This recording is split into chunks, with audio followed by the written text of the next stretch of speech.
जय हिंद दोस्तों एक बार फिर से आप सभी का स्वागत है हमारी इस ज्ञान की दुनिया में। दोस्तों आज के हमारे इस वीडियो में हम आपको सुनाएंगे शिव महापुराण श्री रुद्र संहिता के तृतीय खंड के 19वें और 20वें अध्याय की कथा के बारे में, जिसमें सबसे पहले शुरू करते हैं 19वें अध्याय से, जिसमें शिव क्रोधाग्नि की शांति के बारे में बताया गया है। ब्रह्मा जी बोले, हे नारद जी, जब भगवान शिव शंकर ने अपना तीसरा नेत्र खोलकर उसकी अग्नि से कामदेव को भस्म कर दिया तो इस त्रिलोक के सभी चराचर जीव डर के मारे कांपने लगे और भय मुक्त और महादेव जी के क्रोध को शांत कराने के लिए मेरे पास बड़ी आशा के साथ आए। उन्होंने मुझे अपने कष्टों और दुखों से अवगत कराया। तब सब कुछ जानकर मैं भगवान शिव शंकर के पास पहुंचा। वहां पहुंचकर मैंने देखा कि भगवान शंकर का क्रोध 7वें आसमान पर था। वे भयंकर क्रोध की अग्नि में जल रहे थे। मैंने उस धधकती अग्नि को शिवजी की कृपा से अपने हाथ में पकड़ लिया और समुद्र के पास जा पहुंचा। मुझे अपने पास आया देखकर समुद्र ने पुरुष रूप धारण किया और मेरे पास आ गए और बोले, हे विधाता, हे ब्रह्मा जी, मैं आपकी क्या सेवा करूं? यह सुनकर ब्रह्मा जी कहने लगे, हे सागर, भगवान शिव शंकर ने अपने तीसरे नेत्र की अग्नि से कामदेव को भस्म कर दिया है। इस क्रोधाग्नि से पूरा संसार जलकर राख हो सकता है। इसी कारण मैं इस क्रोधाग्नि को रोककर आपके पास ले आया हूँ।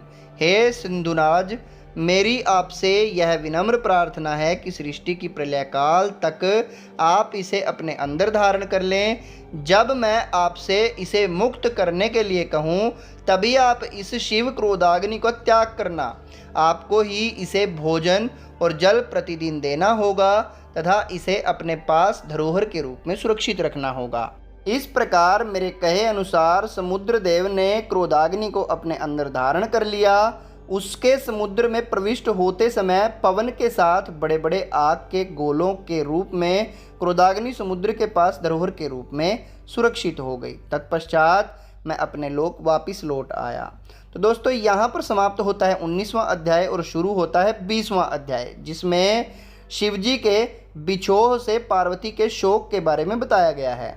ब्रह्मा जी कहते हैं, हे नारद, जब भगवान शिव ने अपना तीसरा नेत्र खोलकर उसकी अग्नि से कामदेव को भस्म कर दिया तब मैंने उस क्रोधाग्नि से भयभीत देवताओं सहित सभी प्राणियों को भय से मुक्त कराने के लिए उस अग्नि को शिव की आज्ञा से पकड़ लिया और उसे लेकर मैं समुद्र तट की ओर चल पड़ा। समुद्र को उस क्रोधाग्नि को सौंपकर मैं वापस अपने धाम लौट आया। तब पूरा जगत भय मुक्त होकर पहले की भांति प्रसन्न हो गया। नारद जी ने ब्रह्मा जी से पूछा, हे दयानिधे, आप मुझे यह बताइए कि कामदेव के भस्म हो जाने पर पार्वती देवी ने क्या किया? वे अपनी सखियों के साथ कहाँ गई? हे प्रभु, कृपा मुझे इस बारे में भी बताइए।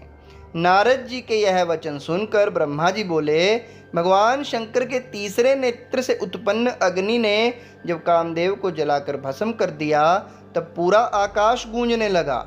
यह दृश्य देखकर देवी पार्वती और उनकी सखियां डर कर अपने घर को चली गई। वहां पहुंचकर पार्वती जी ने सारा हाल अपने माता पिता को बताया, जिसे सुनकर उन्हें बड़ा आश्चर्य हुआ। अपनी पुत्री को वेवल देखकर हिमालय को बहुत दुख हुआ। हिमालय ने पार्वती के आंसुओं को पोंछकर कहा, हे पार्वती, डरो मत और रो मत। जब हिमालय ने अपनी पुत्री को अनेकों प्रकार से सांत्वना दी।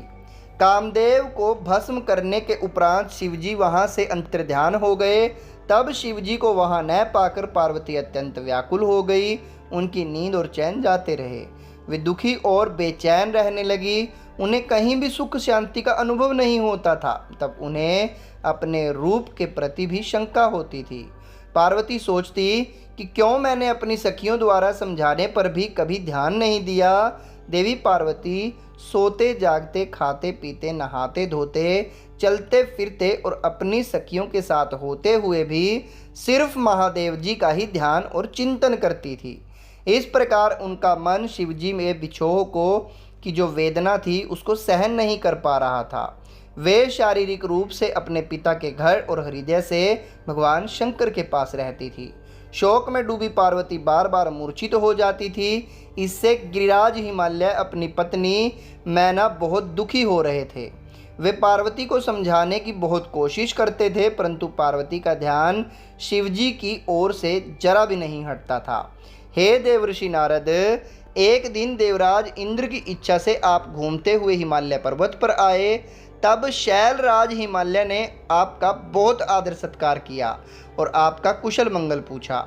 आपको उत्तम आसन पर बैठाकर हिमालय ने सारा वृत्तांत सुनाया। हिमालय ने बताया कि किस प्रकार पार्वती जी ने महादेव जी की सेवा आरंभ की।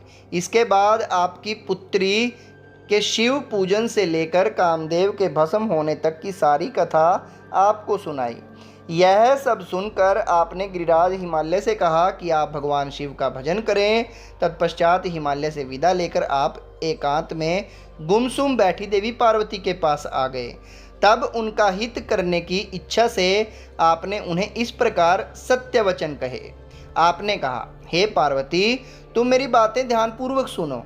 तुम्हारी यह दशा देखकर ही मैं तुमसे यह बात कह रहा हूँ। तुमने हिमालय पर्वत पर पधारे महादेव जी की सेवा की, परंतु तुम्हारे मन में कहीं न कहीं अहंकार का वास हो गया था।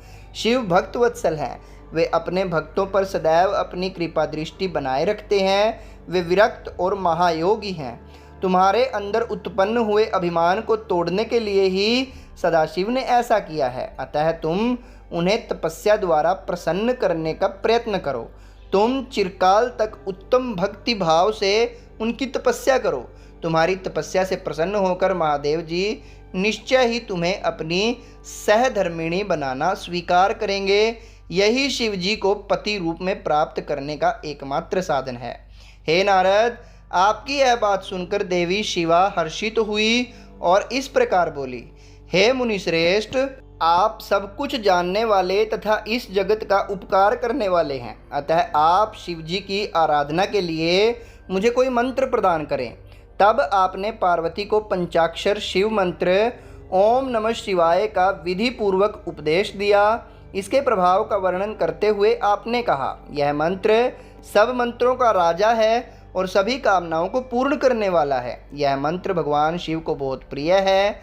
यह साधक को भोग और मोक्ष प्रदान करने वाला है। इस पंचाक्षर मंत्र का विधि पूर्वक व नियम पूर्वक आप जप करने से शिवजी के साक्षात दर्शन होते हैं। देवी, इस मंत्र का विधि पूर्वक जप करने से